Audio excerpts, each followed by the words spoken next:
Mardi 5 janvier 2021, merci de nous rejoindre. Bonjour à tous. Tout de suite, les titres de ce nouveau journal. En Côte d'Ivoire, début hier du dépôt des dossiers de candidature pour l'élection des députés à l'Assemblée nationale. Cette opération va s'achever le 20 janvier prochain, mais en attendant, très faible affluence au premier jour du processus. Toujours en Côte d'Ivoire, c'est le départ à la retraite pour 239 fonctionnaires de la police nationale. Ils sont également membres du fonds de prévoyance de la police nationale, ayant ainsi reçu des chèques d'un montant total de 330 millions de francs CFA. Enfin, Faustin Archange Touadéra, réélu à la tête de la République centrafricaine avec 53,92% des suffrages, et cela dès le premier tour de la présidentielle. En Côte d'Ivoire, le tout premier conseil de gouvernement de l'année 2021. Les travaux se sont déroulés aujourd'hui à la primature dans la commune du Plateau en présence du Premier ministre Ahmed Bakayoko, le chef du gouvernement ivoirien qui a exhorté son équipe à travailler et à produire davantage dans l'intérêt supérieur de la nation. Je vous l'ai annoncé dans les titres, pas d'affluence hier au siège de la commission électorale indépendante, la CEI.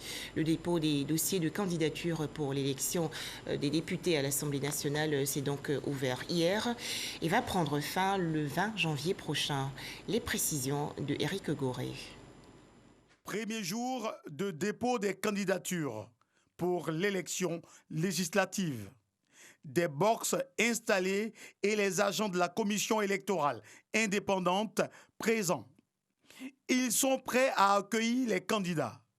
Mais avant cette phase, on fait les derniers réglages. Le président de la CEI est également sur le terrain pour galvaniser ses troupes et les encourager dans ce nouveau défi après la présidentielle d'octobre dernier. La Constitution dit que le pouvoir appartient au peuple et le peuple l'exerce de deux façons, soit par voie référendaire, soit par le biais de ses représentants élus. Ces représentants élus sont le président de la République et puis les parlementaires et tous les autres. Alors aujourd'hui, nous avons ouvert l'élection des parlementaires, notamment celui des députés. Donc les box sont là, vous pouvez le constater. Nous allons recevoir les dossiers de candidature du 4 au 20 pour que ensuite la commission électorale les examine et donne la liste de ceux qui sont éligibles pour compétir à l'élection législative. Pendant ce temps, quelques citoyens ivoiriens vont prendre des renseignements liés à cette élection. Je vais avoir toutes les informations en ma possession pour pouvoir aller sur le terrain. Dans 8 jours, je serai prête parce que je ne suis pas née ici. C'est nous qui sommes nés à l'intérieur du pays. Donc le casier judiciaire notamment, je dois le faire établir à l'intérieur. Le dépôt des candidatures pour l'élection législative est prévu du 4 au 20 janvier. Toujours en Côte d'Ivoire, des festivités pour célébrer les actions du ministère de l'Éducation nationale, de l'enseignement technique et de la formation professionnelle. Ce département ministériel est dirigé depuis décembre 2011 par la ministre Kandia Camara. Le ministère de l'Éducation nationale qui s'est engagé dans la politique de scolarisation obligatoire des enfants de 6 à 16 ans. Patricia Etia.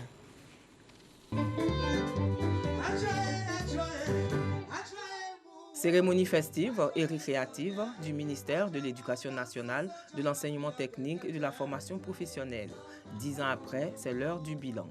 Une fois, j'étais avec des amis enseignants et ils m'ont dit avec le système des inscriptions en ligne, vraiment, ça a mis fin au recrutement parallèle. Pour avoir réussi à assurer la continuité éducative en pleine crise sanitaire, la ministre de l'Éducation nationale a félicité ses collaborateurs. Elle leur a réitéré sa confiance.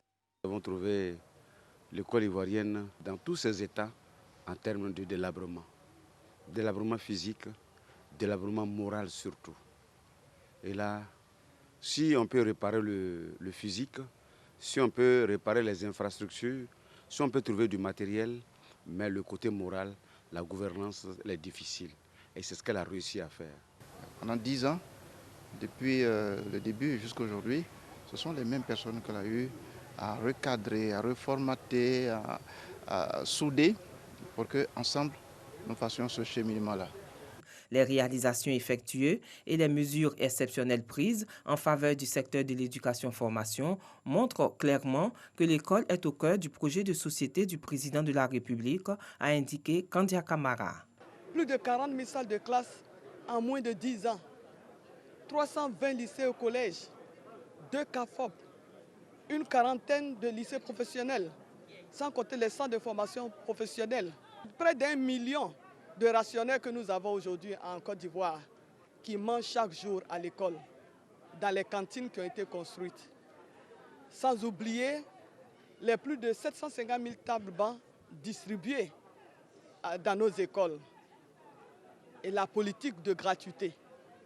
Et surtout, pour nous, la cerise sur le gâteau, c'est cette loi votée en 2015 pour rendre l'école obligatoire.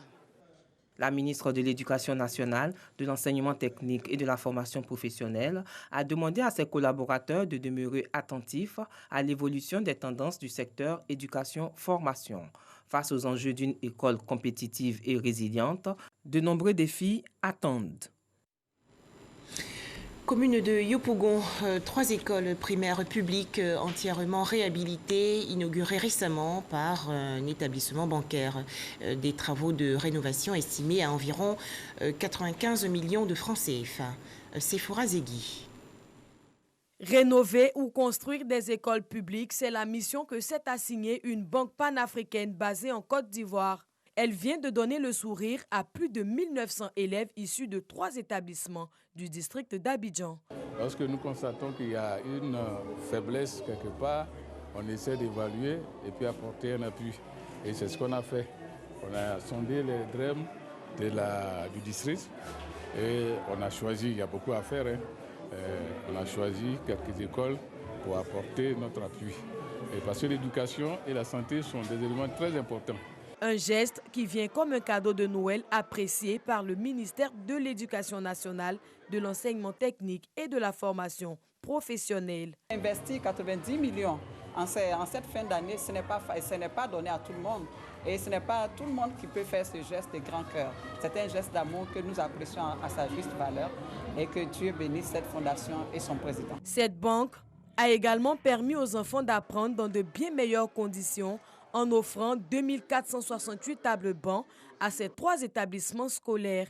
Ces actions s'inscrivent dans le cadre du projet Ma Belle École qu'elle initie depuis quelques années. Ce projet consiste à rénover ou construire des écoles primaires selon les besoins exprimés. Un tout autre sujet à présent, des pépinières d'EVA et de palmiers à huile offertes il y a quelques jours à la jeunesse de la ville de Beaunois, dans la région sud du pays. C'est un don de Ian Yakoubassier. Le directeur général du port autonome d'Abidjan veut ainsi amener ces jeunes à l'entrepreneuriat. Ces jeunes ont également reçu des bons de permis de conduire. Le point, Mamadou Kouassi. Des chèques de 3 à 4 millions de francs CFA remis à ces jeunes de la région du Sud-Komoué. Des start-up et d'autres jeunes organisés en association bénéficient de financement de leurs projets. Des projets portant sur l'économie verte et circulaire dans la région du Sud-Komoué. C'est un projet d'énergie solaire. Ça permet de sorte que l'énergie solaire soit accessible à tout le monde. Voilà. Avec nous, vous avez la possibilité, les habitants du Sud-Komoué, à payer les installations solaires par modalité. Il y a des cages qui sont confectionnées pour pouvoir mettre dans la rivière. Et ces cages-là, il y a l'eau qui traverse à travers ces cages et mettre 1000 poissons dans chaque cage, au maximum en 6 mois, pour atteindre une taille moyenne de 500 grammes. Dans cette région, le conseil régional a mis un accent particulier sur l'insertion socio-professionnelle des jeunes et des femmes. Cela à travers des métiers verts, notamment la pisciculture, l'agriculture et le recyclage. Pour tous ces projets, l'institution bénéficie du soutien de l'Union européenne, Une enveloppe globale de 480 millions de francs CFA est mise à la disposition des jeunes et des femmes. À la cérémonie de remise des chèques, le ministre Eugène Akaole, président du conseil régional du Sud-Komoué, a réitéré son message à l'endroit des jeunes. Tout cela traduit l'engagement du conseil régional à dépasser le seul cadre de la mise en place des infrastructures de base pour aller vers la promotion des jeunes. Il faut permettre aux jeunes de se prendre en charge. Le tout n'est pas de placer les jeunes dans des sociétés. Nous devons inculquer à nos jeunes la culture de l'entrepreneuriat et c'est vers ça que nous tendons. À ce jour, le couple Union européenne Conseil régional du Sud-Komoué a facilité l'installation de 46 jeunes de la région pour des activités génératrices de revenus. Le signal analogique bientôt interrompu en Côte d'Ivoire, laissant place à la télévision numérique terrestre. La société ivoirienne de télédiffusion l'avait annoncé en décembre dernier. Et pour bénéficier de cette nouvelle technologie, il faut nécessairement avoir une antenne TNT et un décodeur. Tout de suite, les explications détaillées de la direction générale de la société ivoirienne de télédiffusion. Achetez vite votre équipement TNT avant le 1er janvier 2021. Sinon, pas d'image. Voici le message véhiculé par la Société ivoirienne de télédiffusion depuis novembre 2020. En clair, il est question de procéder à l'extinction du signal analogique. Sans l'antenne TNT ou le décodeur, les téléspectateurs seront tout simplement privés de télévision. Il s'agit essentiellement, en tout cas, des images de la RTI. Nous n'allons pas provoquer les populations. Voilà, c'est mécanique, paf, on arrête, on éteint tout d'un coup. Il n'est pas question de cela. Ces zones qui sont concernées, nous allons d'abord commencer à envoyer des messages, des alertes sur les écrans. Ensuite, nous allons mettre les contacts de tous les revendeurs de kits dans ces régions-là, de telle sorte que donc, ces populations, on leur laisse le temps pour celles qui ne l'ont pas encore fait. Et donc, région par région, nous allons procéder à l'extinction de l'analogie. Avec une couverture d'environ 60% du territoire national, la télévision numérique terrestre est plus qu'une réalité. En 2021, elle le sera davantage. Depuis le lancement officiel de la TNT à Bobo, nous avons déployé donc sur Boaké et région, Korogo et région, Kounfao et région, Boaflé et région, Ma et région, et nous venons d'ajouter quelques centres donc d'Aloa et région. Ensuite, vous avez Bécoufouin, donc c'est bien Adzopé et région. On s'est donné jusqu'à fin mars en tout cas pour pouvoir déployer la TNT sur les 35 sites que compte donc la Côte d'Ivoire. Yeo Adama, directeur général de la Société ivoirienne de télédiffusion et ses équipes, s'apprêtent à passer la vitesse supérieure. En termes d'attractivité et d'avantages, les gains de la TNT sont énormes et diversifiés. Qualité de réception, chaîne gratuite, technologie de pointe, multiplicité des fréquences. La télévision numérique terrestre a été officiellement lancée en février 2019 par feu le Premier ministre Amadou Gon Coulibaly. La Société ivoirienne de télédiffusion est chargée du déploiement du réseau et de la diffusion des chaînes en Côte d'Ivoire. Voilà, nous faisions le point avec Serge Coléa. Deuxième titre de ce journal, des chèques de montant total de 330 millions de francs CFA pour 239 fonctionnaires de la police nationale, membres du fonds de prévoyance de la police nationale. Les bénéficiaires sont en effet admis à faire valoir leur droit à la retraite. Ils ont reçu leur chèque lors d'une cérémonie. Les détails à Boussanogo. Faire du policier sa priorité. C'est l'objectif du Fonds de prévoyance de la police nationale. Ces 239 fonctionnaires de police sont admis à faire valoir le droit à la retraite. Mais avant leur départ, ils reçoivent leur chèque au titre de l'entraide de fin de carrière. Une cotisation à laquelle souscrit volontairement tout policier pour se voir reverser son capital majoré d'un intérêt au soir de sa retraite. Montant total des chèques remis aux bénéficiaires, 330 millions de francs CFA. Les policiers étaient dessus. Aujourd'hui, c'est une renaissance. On reçoit le chèque une semaine avant le départ de la retraite. Madame la directrice générale, monsieur le PCA, Félicitations pour les initiatives que vous avez prises. Monsieur le ministre vous soutiendra pour toutes les initiatives qui iront dans le sens de l'amélioration des conditions de vie du policier.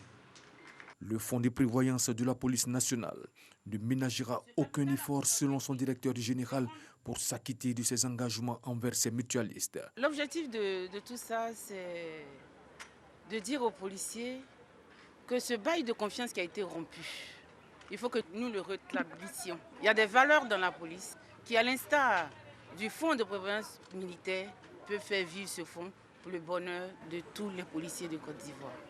Nous allons mettre en place des mécanismes aujourd'hui qui permettront désormais un contrôle efficace des organes dirigeants du fonds. Le Fonds de prévoyance de la police nationale entend donc jouer pleinement son rôle, celui de mettre un terme aux difficultés du policier. Merci de suivre cette édition consacrée une fois encore au coronavirus.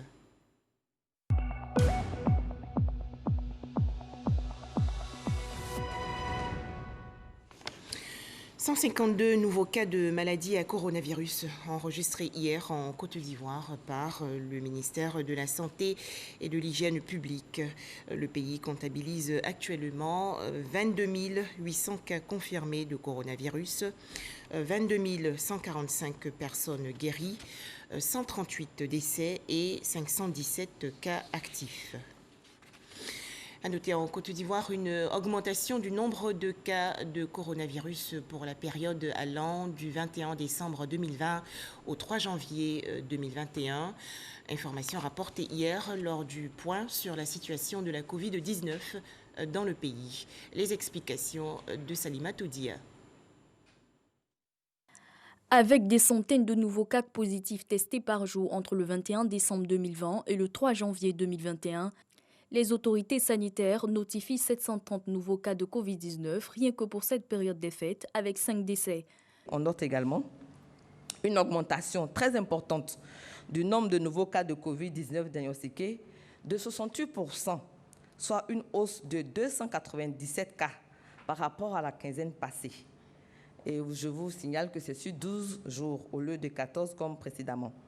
Le taux de positivité moyen demeure en dessous de 4%, malgré quelques pics allant jusqu'à 7,5% observés ces derniers temps.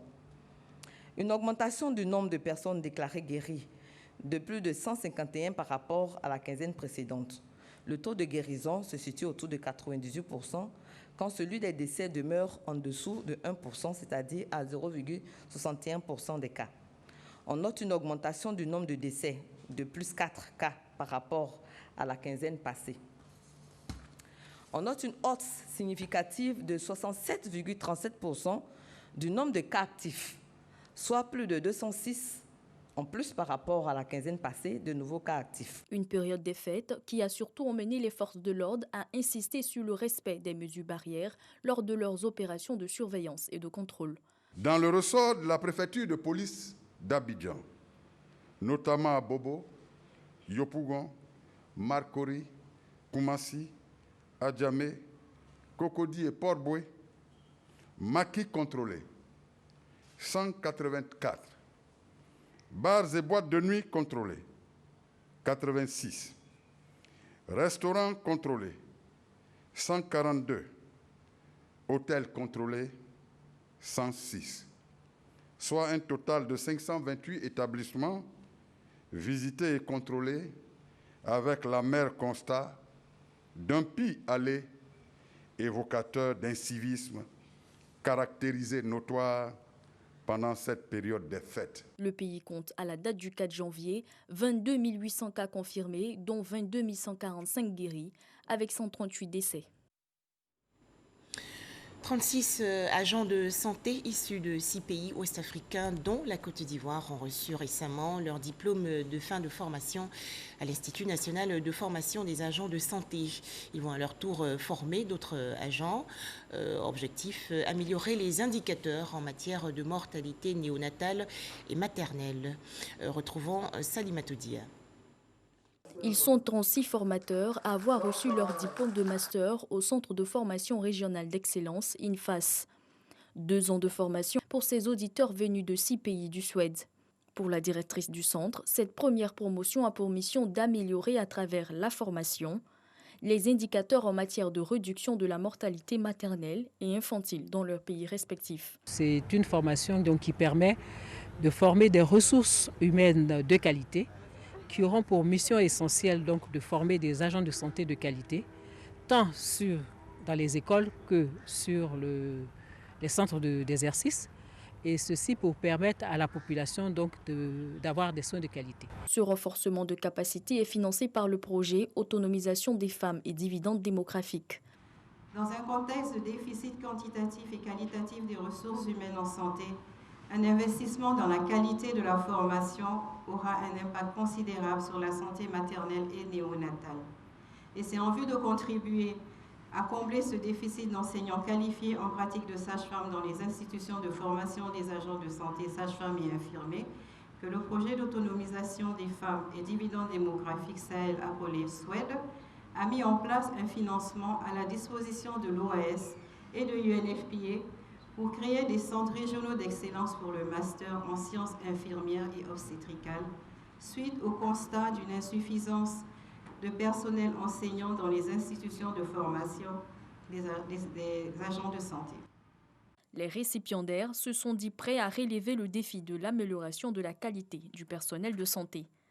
La promotion Kassim Traoré est prête pour relever ce défi de la qualité de la formation de ce personnel afin d'améliorer l'état de santé de la population et accélérer ainsi l'autonomisation de la femme et l'atteinte du dividende démographique au Sahel. Nous voulons aussi saisir l'occasion pour réitérer nos gratitudes aux autorités de nos pays respectifs, au projet SWED, à la Banque mondiale, à l'UNFPA, à l'Organisation ouest africaine de la santé qui ont conjugué leurs efforts afin que notre formation soit initiée et conduite jusqu'à son terme.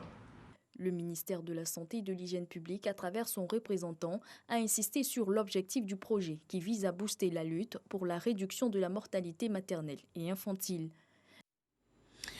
Autre actualité nationale, les imams de la région sud du pays invités à prôner davantage la paix et la cohésion sociale. Appel lancé par le ministre de la Santé et de l'Hygiène publique. Le docteur Eugène Akaouele a échangé il y a quelques jours avec des guides religieux musulmans. Le point, Mamadou Kouassi. Pour cette première rencontre de l'année 2021, ils étaient une quarantaine. Tous imams de grandes mosquées dans la région de Sud-Komoué. Ces guides religieux connus par les chers Adia Sanogo sont venus parler de paix et de cohésion sociale avec le ministre Eugène Akaouele, président de la région. Ces imams des départements de Grand Bassam, d'Adiaké, de Tiapoum et d'Aboasso ont signifié au ministre Eugène Akaouele de leur volonté à participer à la construction d'une nation apaisée. Ils veulent aussi œuvrer pour l'union des fils et filles du Sud-Komoué. Le ministre s'est battu auprès des hommes de Dieu pour le maintien de la paix pendant les campagnes électorales. Et il nous a soutenus. Il était avec nous, il a toujours demandé des bénédictions pour le maintien de la paix dans la région Sud-Komoué. Le ministre Eugène Akaouele s'est réjoui de la démarche des imams du Sud-Komoué. En plus des efforts consentis au quotidien, le président de la région Sud-Komoué exhorte les imams à prôner davantage le message de paix et de cohésion. Des messages qui, selon lui, pourront accompagner le développement du Sud-Komoué. Nous vivons des moments extraordinaires en ce moment que nous qualifions de renaissance pour le Sud-Komoué en termes de développement. Depuis quelque temps, notre région est l'objet d'attention particulière de la part de son Excellence le Président de la République, Alassane Ouattara. Mais tout ceci s'est fait grâce aux bénédictions de nos imams. Mais merci surtout pour le fait que nous avons réussi ensemble dans cette région à maintenir cette région dans la paix. Cette rencontre a permis d'adresser des prières à Allah pour la fin de la maladie à coronavirus et aussi pour la paix définitive en Côte d'Ivoire. Les femmes de Côte d'Ivoire également sensibilisées à la culture de la paix et du vivre ensemble. C'est une initiative de femmes ivoiriennes engagées pour la paix. Cette association a organisé récemment une conférence dans la commune d'Abobo autour du thème « Peut-on avoir la paix intérieure sans les moyens matériels ?» Issa Yeo. La paix et le vivre ensemble au cœur d'une conférence à Abobo. Se prononçant sur le thème « Peut-on avoir la paix intérieure sans les moyens matériels ?» La conférencière Maman Touré a indiqué que les femmes ont un rôle primordial à jouer dans la promotion de la paix et la cohésion. Mais cela passe, selon elle, par leur autonomisation. La femme en paix, c'est celle qui s'assume, c'est celle qui s'affirme, c'est celle qui se met au-dessus de toute considération ethnique, religieuse et sociale. C'est celle qui communique avec son voisin, c'est celle qui partage, c'est celle qui aime tout le monde. Car la femme, par essence, est amour et paix. Les représentants du parrain et du maire d'Abobo reconnaissent la force de détermination des femmes de la commune à contribuer à la cohésion sociale en Côte d'Ivoire. Que tout ce qui va dans la réussite de la femme, pour le bonheur de la femme, doit être une priorité pour Abobo. Parce que sans la femme, c'est très difficile. La femme, c'est le ciment de la réconciliation. Si les femmes ne sont pas réconciliées, on ne pourra pas résolument aller vers la réconciliation tant espérée par le président de la République. En ce qui concerne les conditions des femmes d'Abobo, je pense que beaucoup d'initiatives sont en train d'être prises. Le parrain, M. Diaby Lansine, pour quiconque connaît sa générosité, sera vraiment un parrain véritable pour cette association, pour l'épanouissement des femmes d'Abobo par le biais de cette association. Les femmes d'Abobo, en retour, ont pris l'engagement d'œuvrer pour la paix et la réconciliation en Côte d'Ivoire. Un mot à présent sur la 10e édition du Festival culturel et des arts d'Abobo. Le Festica veut redorer le blason de la commune d'Abobo. Abou Sanogo. Commune d'Abobo. Il est 19h et déjà la scène du Festica 10, le Festival des arts culturels d'Abobo, est surchauffé. Les artistes de renom font danser et vibrer le complexe sportif d'Abobo.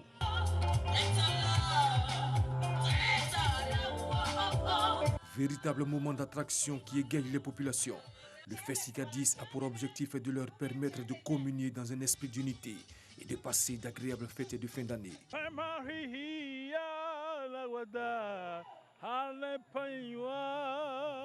C'est un festival qui arrive après des moments difficiles que la population a traversés. On s'en souvient, la pandémie à coronavirus a secoué le monde entier, y compris la Côte d'Ivoire. Donc il était question pour nous de permettre à notre population de terminer l'année en beauté. Le représentant du ministre de la Culture et de la Francophonie et le représentant du parrain, maire de la commune d'Abobo, ont salué l'initiative des organisateurs et se sont engagés à les accompagner. Le Festica est un festival qui est venu au sortir de la crise donner une bonne image à la commune d'Abobo pour faire connaître mieux Abobo sur le plan de la culture.